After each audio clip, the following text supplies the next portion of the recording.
Tonight we will examine concepts that may challenge your perception of the world around you.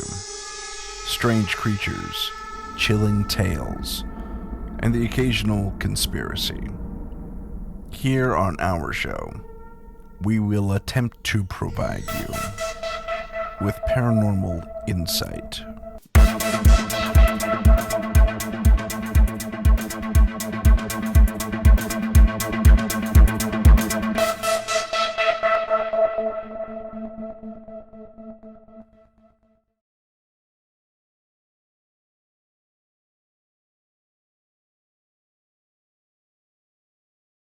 Hello and welcome to Paranormal Insight. Today we have on the show JJ Rose 777, a light worker, a psychic, a medium, and many, many other things.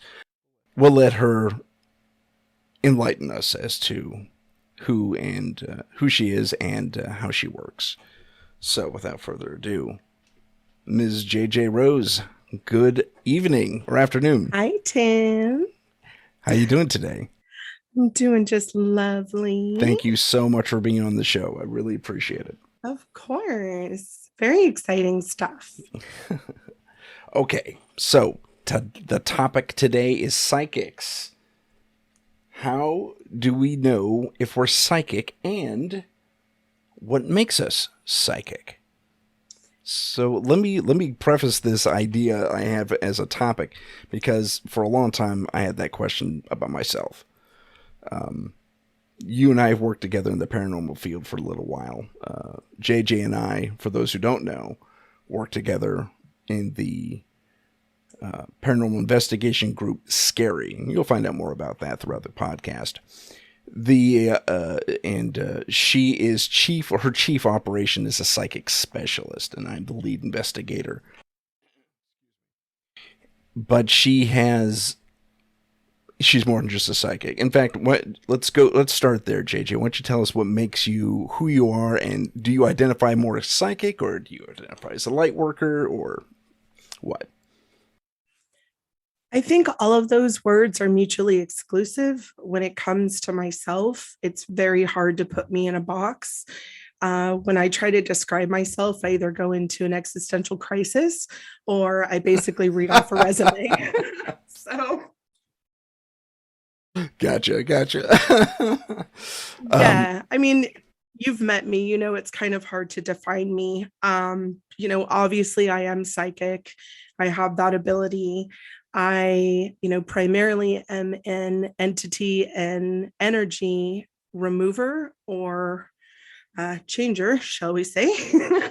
I can change the energy, work with energy, and remove entities and energies as needed.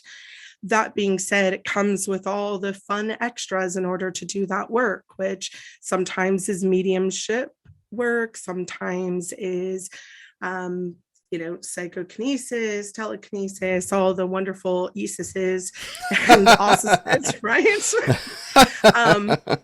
Honestly, there's just a whole bunch of words to describe a whole bunch of stuff. And why would I self-limit? I am to the point in my life now where I realize whatever job, whoever I'm working with, I'm automatically given whatever it is that I need in order to work for or with that person or situation. So why would I limit myself by putting myself in this little box? Right. There's no pigeonhole that fits you. There's a honeycomb of things that fit you. Would that be accurate?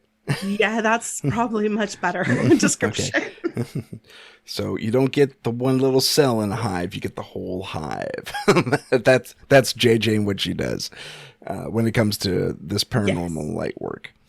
Okay, so briefly, I will tell you about, and I think I've told you the story, but our audience probably doesn't know it, that I had I guess you could call it a psychic existential crisis. I just started this work as a paranormal investigator, and one of the things that scared me, of all things, ghosts, seeing them. I didn't know what to expect. I thought it was going to be a horror movie experience every single time with, figures, goop dripping down, axes sticking out of their head, that kind of thing. Yeah, I know it's silly now, but so I went to this group of, interestingly, all male psychics. I've never experienced any all male psychics before. That was the group, and I got invited because I said that was my goal, and they said, okay, well, tell us about your past experiences, and I've told you this before, but I will again be brief. I've had precognitive experience in high school. I've seen a full-bodied, full-color apparition when I was like 3 or 4, and I have had. Oh, and the other big one was telepathic communication with my sister, and that was around that was post college rather. These events happened throughout my life, and they happened virtually once. And that's why I went to them to ask the question. So, having asked that question and had a relatively satisfactory answer given back to me in the form of proof, because I actually saw a ghost that night. And it wasn't someone with an axe sticking out of their head. It was an outline of a human. Had a white, fuzzy, blurred, feathered edge, and was kind of filled with like old school TV snow, if you know what that is. So, that was my first experience seeing, since I was 2 or 3, seeing an apparition. Would you, having worked with me over the years, consider me a psychic? So I believe everyone's psychic. I I have never met one person out there that doesn't have some ability whatsoever. A lot of them don't think they do, but when we get down to brass tacks and the nitty gritty, it almost always, I'm able to suss or ferret out some ability that they have that they might not have thought was psychic per se. You know, psychic is a big word for a whole dump truck of stuff, right? Right. So, you know, you working with you as directly as I have over the years, I would more probably define you as a sensitive, because Okay. you're very sensitive to energies. Yes, that's true. You and a lot of people are, right? A lot of people are more sensitive than they give themselves credit for. You're not a direct empath, which is nice because, especially in some of the other work that you do, it would be rather hard for you to take on everyone else's emotions as well as try and, you know, hold the line for Right. some of your other projects. So that's kind of a gift. Now, I am all of those things. So luckily, I was taught very young how to ferret out what is mine and what is someone else's, which is why, you know, on my YouTube channel and on all this stuff that I talk about, I'm talking about spiritual protection and bubbling, because so many people out there are sensitives and empaths, and they get so confused not knowing what emotions are theirs and what emotions are somebody else's.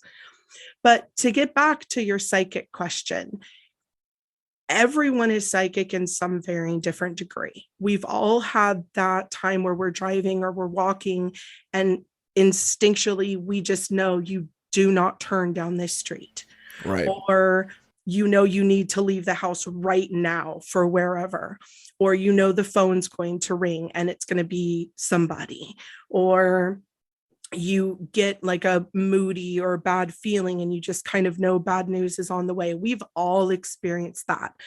That's being psychic. I mean, it doesn't mean that you're Miss Cleo and you have to start a phone call center, right? I mean, but Oh, I that's mean, great.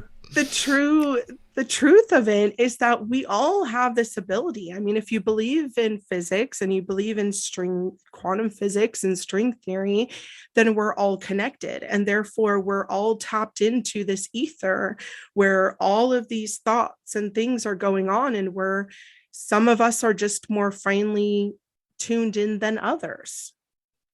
I agree. I couldn't agree more. And going back briefly to the science you just mentioned, it's interesting to note that, and I think you told me about this or I told you about this. I can't recall. Some time ago, a few years, maybe within a decade for sure, someone did a Freedom of Information Act request, and they got the wrong document back. It turned out the document they got back was supposed to be buried forever. That was me. Was that you? Okay, Yeah. you found that and showed it to me. Yeah. And basically, it was an outline of how the human electromagnetic spectrum works and how it interacts with our brains. Yes. And that there's two spheres. There's one kind of like a foot or two outside your head, and that's like your immediate sensory area. And there's a bubble as far as you can reach your hands. Think of the Vitruvian Man, you know, that circle that's around the Vitruvian Man. That's your body sensor field. Your auric field. Your auric field, very good. And somebody in the government was researching this and actually confirmed all this stuff, which was amazing. I thought that was the best find in the world. Well, it is a great find, but I mean, the reality of it is that our government has been researching this stuff since the 40s and 50s. And, you know, to anyone who's interested out there, there is a wonderful documentary called Third Eye Spies. Highly recommend if anyone thinks that this is just, you know, people glamming up, having, you know, basically good perception abilities. Please watch that documentary and look at the vast amount of money that our government funneled into investigating people like myself and others, and into astral projection and into all these different things. And this was not just our government.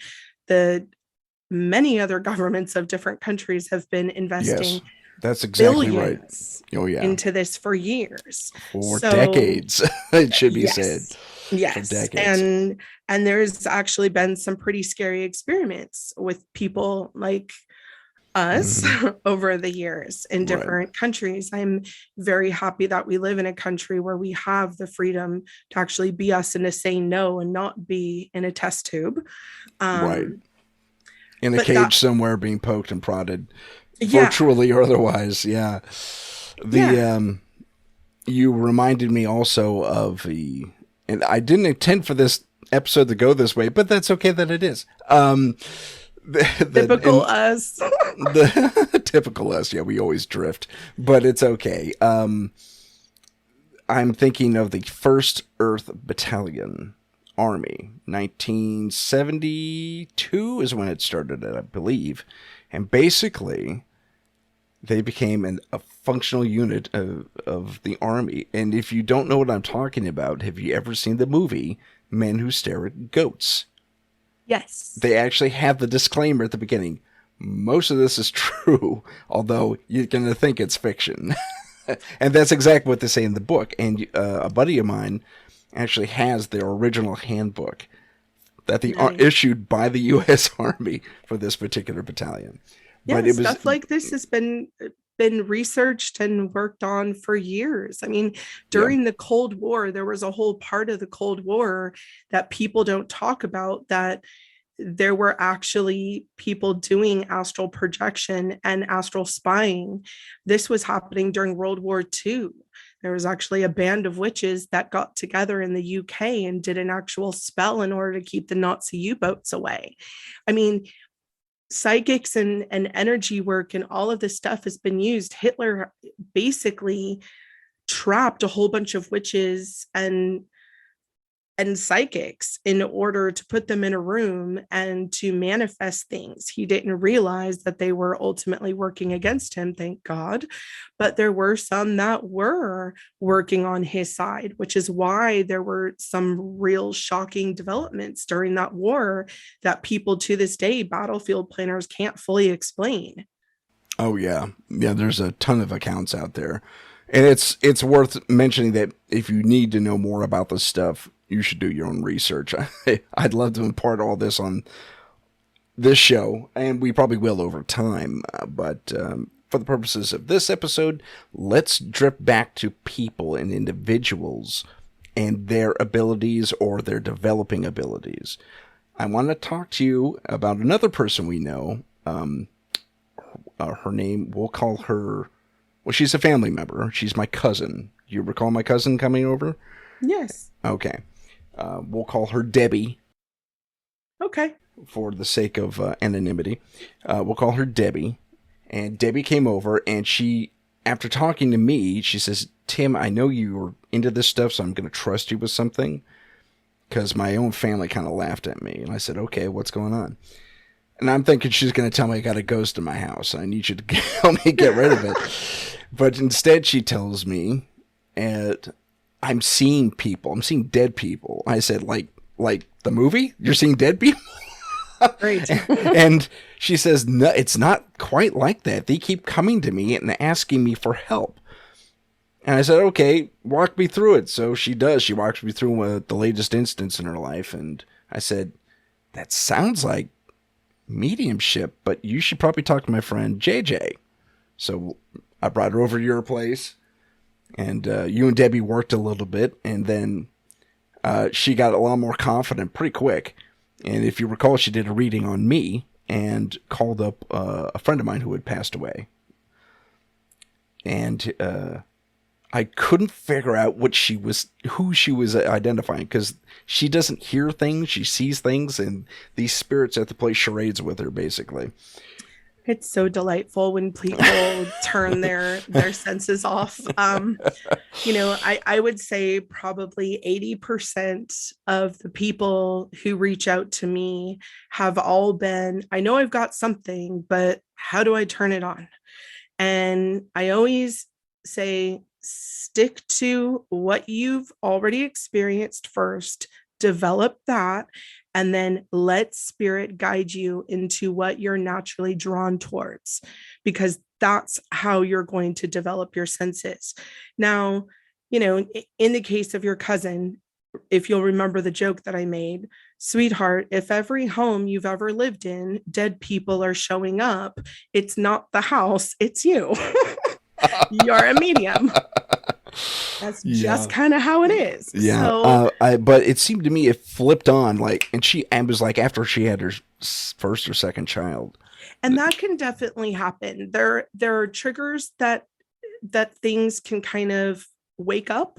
Is pregnancy one? I've been meaning to ask you this for years, and I'm surprised I haven't before this show. It is kind of funny. This hasn't gotten brought up. It can be. Is pregnancy? Okay, good. Pregnancy is a trigger. So think of it this way. Not only do you have a hormonal change, but instinctively, as a parent, whether you're the mother or the father, the one carrying the baby or not, instinctually, you need to protect this child. So all of a sudden, that sixth sense that was probably latent, it was probably there since the person was a child, but because of all the filters we grow up with parents telling us that's not true, that's your imaginary friend, you're not really seeing that, we develop all these filters, and therefore we veil ourselves even more than we're already veiled coming to this planet. So all of a sudden later in life, whether it's I'm going to be now protecting this child, pregnancy, or, you have a kid move in with you, or it's a spouse or a significant other or a really good friend. All of those things can kind of flash and wake the person up and take those filters off. The other thing that I've been noticing a lot lately, when I'm doing remote work with people, I've heard a few times people say, well, I've never seen or felt as clearly as I did when you were in my energetic space. And I said, well, you got to remember that when you get two of us together, it's like quartz. We magnify each other, which is why I have some amazing psychic friends as myself. And we laugh about it that when we get together, we need more naps than usual. I could be with multiple other people in 12 hours straight and we're fine. I'm with them for 3 hours and we're basically passed out on the couch, like drinking tea and cookies. And it's because we're magnifying each other's energy fields. And, I know, Tim, you and I have done that on some of the things that we've worked on where it's been just kind of you and I. Right. And, that I'm famous. I carry my chocolate because at the end of having to work, especially for me, really tough, where I'm really doing like deep, hard spiritual work, chocolate for me it's almost like those sniffers when someone passes out. It helps me. My blood sugar. I mean, I know it's It's weird your and smelling funny. salts. It is, right? It is. And but I actually started turning on a lot of my friends to it, and they started realizing, oh my God, and a couple of them don't eat chocolate at all. And Oh, all of a sudden we would work together and they would get done and they're like, I hate chocolate, but right now it's all I want. And they would just load their faces with it. And it's also, chocolate has oxytocin in it. It yes. has the love drug. And The if you love think drug. about doing a whole bunch of spiritual work and releasing all of that energy, you need something not only to bring your blood sugar back up, but also that chemical formula, for whatever reason, it has a high energy property and it just helps. It's like a cup of coffee after a long day, right? When you need to keep going. Right. I understand that. Dipping back into pregnancy briefly as a trigger, there's also a fundamental physical change in the brain for a woman when she becomes pregnant. Her prefrontal and frontal cortex really hyper develop. I mean, beyond what it already has. That probably has something additional, like physiologically, to do with the abilities kicking in after childbirth. I mean, absolutely. And I do try to talk a lot to people who are very science based when I'm talking about things like this, because there's a lot of people who think this is all woo woo, right? All woo woo. All Yes. woo woo. And to those, I say, I can explain all of this scientifically to you. How It's long nice do to, you have, though? Right? Like, right. you It's want nice to charts and have that. graphs? It's nice to have that backup. That's for sure. It is. But, most people don't want to take the time or they get too bored or just want to check out. So the easy answer is yes, there are physiological changes, stress, trauma, PTSD. Those things can also activate things. PTSD, which a lot of people don't understand, actually changes the chemical format of your brain. Your brain Yep. actually maps differently and produces different chemicals. So, that along with puberty, this is why a lot of people really come into their powers between the ages of 11 and used to be 11 and 13. Now I'm seeing it as young as like 8 or 9 because kids are hitting puberty younger Wow. than when we were typically in puberty age, but typically it's around the age of 12, 13. And the reason for that is the amount of hormones that are surging. And that's usually when you'll find like a lot of people will start messing around with witchcraft and Ouija boards and getting into scary stuff. And this is also why, if you have a child who's showing proclivity towards any of these things, make sure that in some shape or form you are monitoring what it is that they have exposure and access to. If all they're watching is super scary horror dark films, then God forbid they're going to start seeing stuff like that and then become afflicted later in life. Yeah, you definitely don't want that to happen at all. That would No, be that is very bad when it happens. but And it, it is yeah, go ahead. important to understand that it exists, right? I Oh mean, yeah, I couldn't agree more. yeah. Absolutely. Here's a quick word from our sponsors, the Seekers of California for Ethereal Research and Investigation. We investigate hauntings, cryptids, UFOs, and offer cleansing and clearing. Don't get scared, call Scary. Serving the greater San Jose area and beyond. Call us at 408 320 8467. That's 408 320 8467. Scary Paranormal Investigations. And now, back to the show. I think it's just important to have balance to show, hey, if we're going to show the dark stuff, let's watch Touched by an Angel for 3 hours. Balance and everything. Balance and everything. Always, always. So, we have at least one trigger that we're aware of pregnancy. We also have puberty and other outside influences like PTSD. Or trauma. And Sometimes sometimes major change as well. Before I met you, basically, in the little amount of work that I was doing on my own, kind of under the radar, and watching these TV shows, which is the whole reason I called you, because I just got so tired of seeing the same thing so end up let me happening. ask you to tell that story about how we met. All right. So I had been doing some of this work, but basically just for like friends and people that I knew or friends of friends or whoever would randomly find me in all aspects of my life because that happens a lot. Mm. And I, I love Halloween. Halloween is like 365 for me. And I had, It's it true. is, my whole house You is go Halloween all year long. exactly constantly. It's amazing. But it's the happy Halloween. It's like the happy pumpkins, not the Yes, scary stuff. right, It's right. the It's not very scary sweet stuff at all. Halloween. Very child friendly. Yes, very, yes. All the children in my neighborhood love it, by the way. Um, so that being said, I had recorded a whole bunch of this show called A Haunting.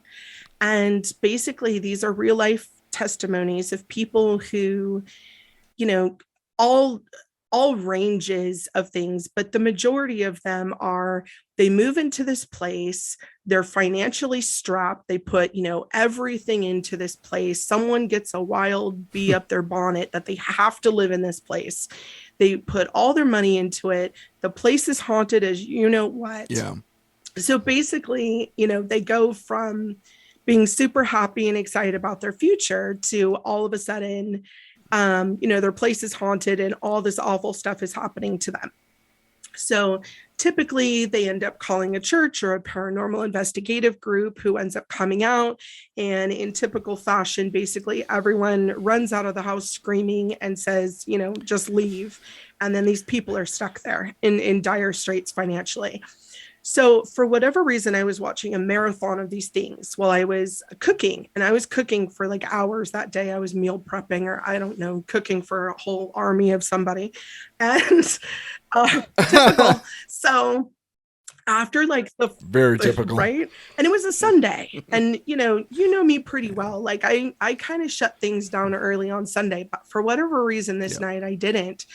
And after about the fifth one of these, I'm screaming at the TV at this point. I mean, I am mad. I'm just like, this is so easy. What's wrong with you people?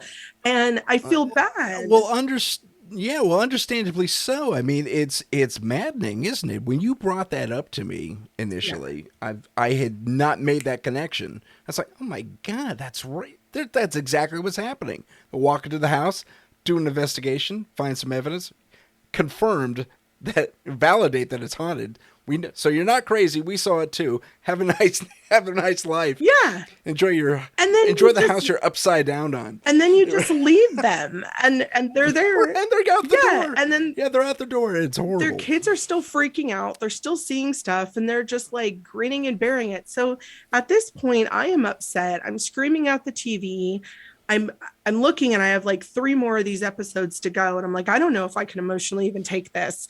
I was almost to the point, Tim, where I was about to write the show itself.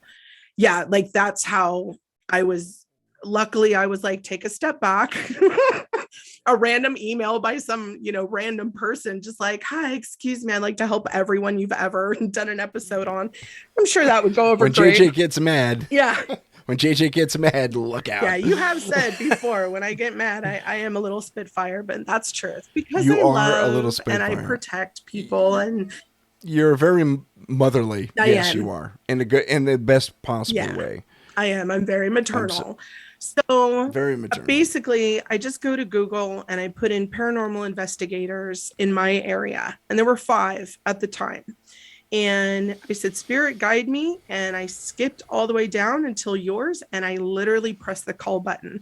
This was Sunday at like 9:30 at night. I don't talk to anybody on the phone after 7 o'clock on a Sunday. I'm very old school with my phone call hours.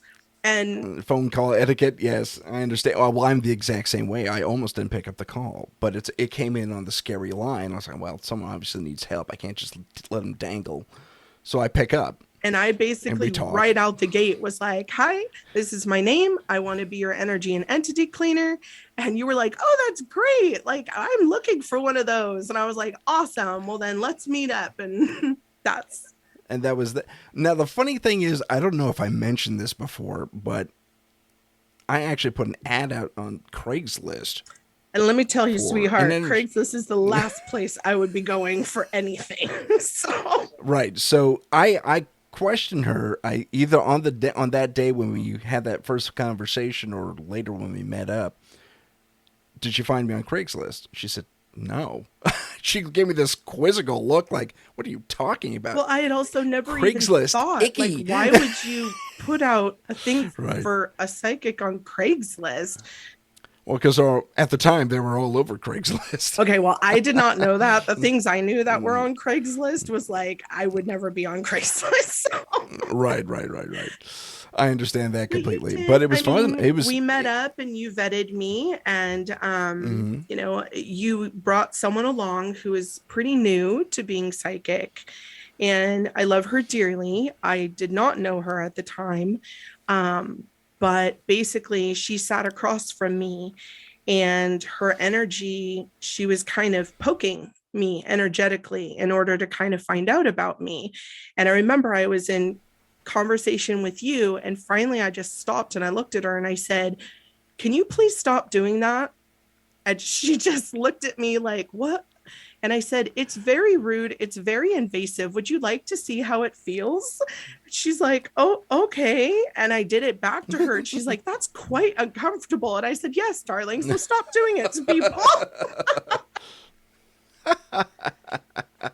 So it was at that moment.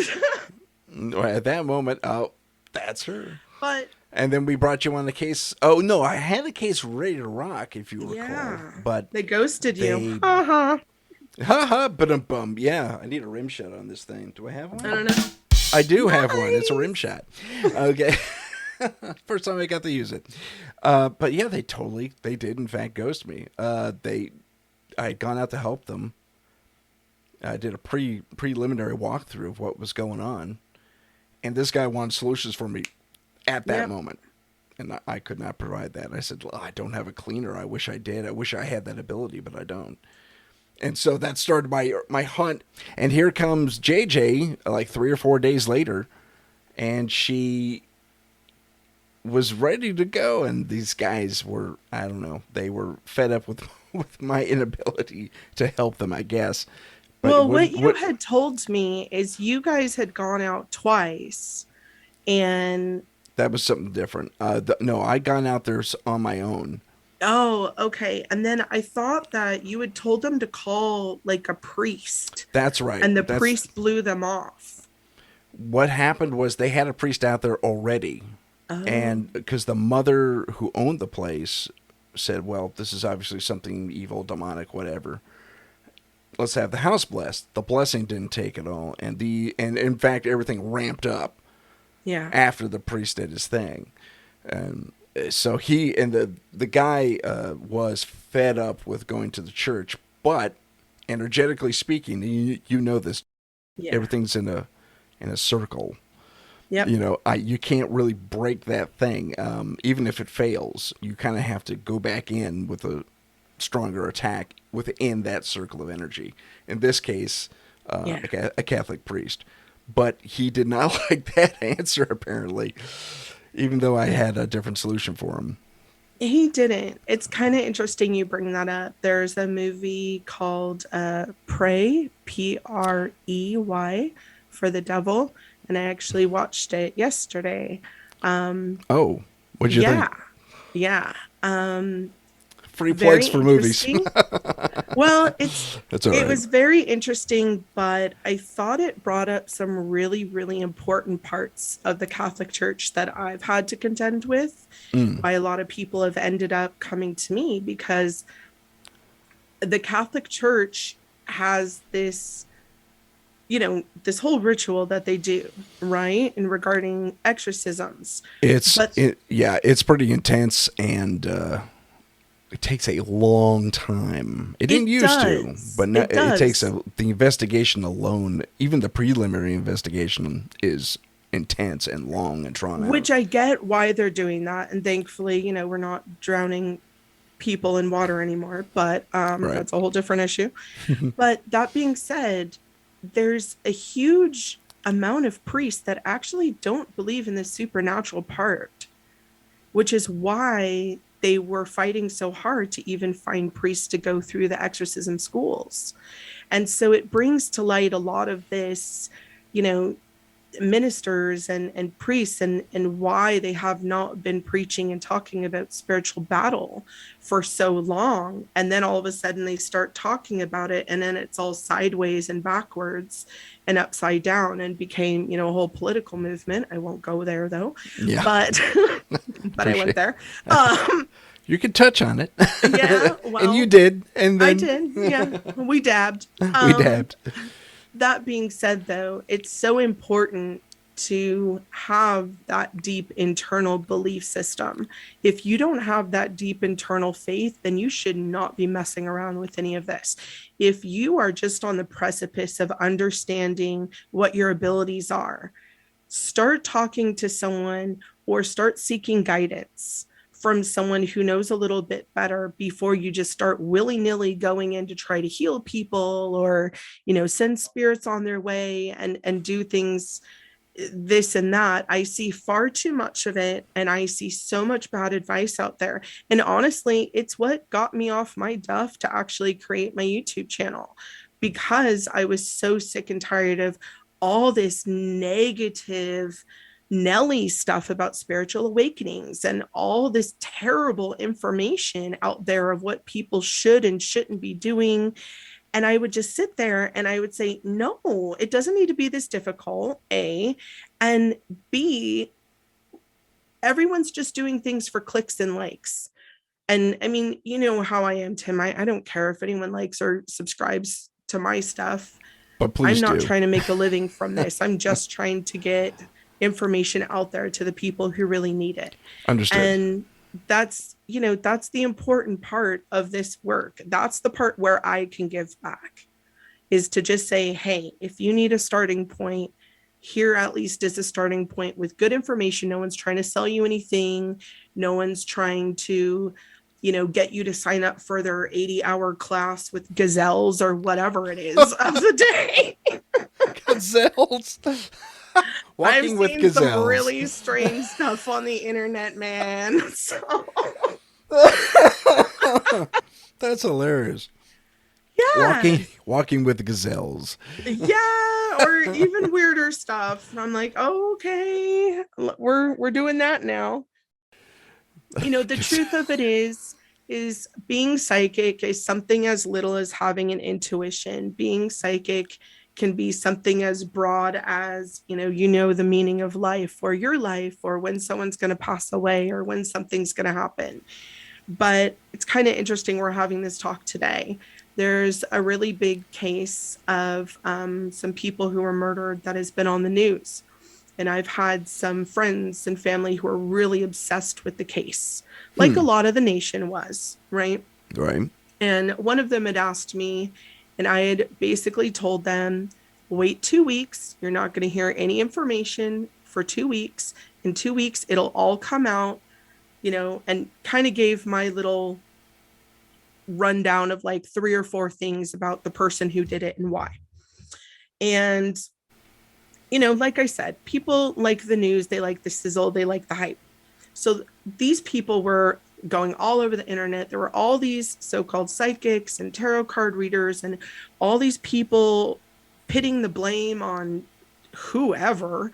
There were people doxing people online, making their life absolute HE double hockey sticks. Right. I mean, it was really, really sad what was happening. It was really getting out of hand. And I understand. I mean, the poor law enforcement involved, I mean, they had not only the whole nation at them, but they're trying to do their job on top of it as well. Right. And then be accountable to these people's families. So they already had it rough enough without, being hounded by reporters every day. So true to the word, 2 weeks later, the person got arrested. Everything came out, and it was what I had told the person originally. And they were like, oh, I bet you're over there gloating. What? And I said, whoa, you may Gloating. not know me. And I said, first of all, I'm not gloating at all. There are people who are dead. There are families who have lost their loved ones. There are law enforcement officers who haven't slept in about 2 months because they've been going 90 miles an hour every single day doing their job. There have been people whose lives have been uprooted and almost ruined because of false accusations and people gossiping and blathering on. this is why I personally would never, ever want to make predictions about things like that online or, TV or whatever, because we have a responsibility when we have these gifts to make sure that we are using them properly and not recklessly. And hey, I understand it's always, this is why we watch TV and we watch movies, because we want to be entertained. But I think what happens is people forget that these are real people's lives that are getting involved. And if you're going out there and you're making false accusations, if you're going out there and you're weaponizing spirituality, if you're going out there and you're telling people, if you don't do it this way, you're going to this place, or this is going to happen to you, or this whole I'm going to ascend and you're not, stop. That's not what true spirituality is about. True spirituality is about helping yourself and other people. It's about growing and learning and giving aid to your fellow person. In all this grossness, I mean, I understand why it's happening. We all need to dredge stuff up in order to deal with it, but it's very disgusting to me. And you might want to edit all of that out because I just totally went on a rant. I love you. No, you make some good points though. There's something to be said for grandstanding. There's something to be said against grandstanding. There's something to be said against the commercialization. I think you touched on that of these abilities and these so-called experts with these abilities, when they're they're also just fakes. They're complete fakes. Yeah, I saw this coming. This is, that kind of thing. There's like, I'm Captain Psychic Man, and I saw this, that, and exactly as it happened. And I mean, like, I get it. Everyone needs their hustle. Everyone's got their sales pitch and everyone's got their thing. We all have day jobs, right? And I get that. But when you're recklessly going online or putting out into the world and you're not thinking about what it is that you're saying and the ramifications of what you're doing, that to me is where you need to take a minute and self-evaluate. Because there's a lot of people out there right now who are putting a lot of negative stuff out into the ethers under the quote unquote guise of, oh, I'm just trying to wake everyone up or do you a favor or make you hip to what's going on. But all you're doing is promoting fear. Yes, I couldn't agree more. The promotion of fear is unnecessary completely. The world's scary enough without it. Thank you. Oh, yes. Absolutely. That concludes part 1. Part 2 next week. Thank you for watching and listening. Please click the subscribe button and activate notifications for future episodes and other content. On Apple iTunes, please don't forget to leave us a 5-star review. Thanks again. If you have a paranormal experience that you would like to discuss on the show, please email us at paranormal.insight.podcast@gmail.com. That's paranormal.insight.podcast@gmail.com.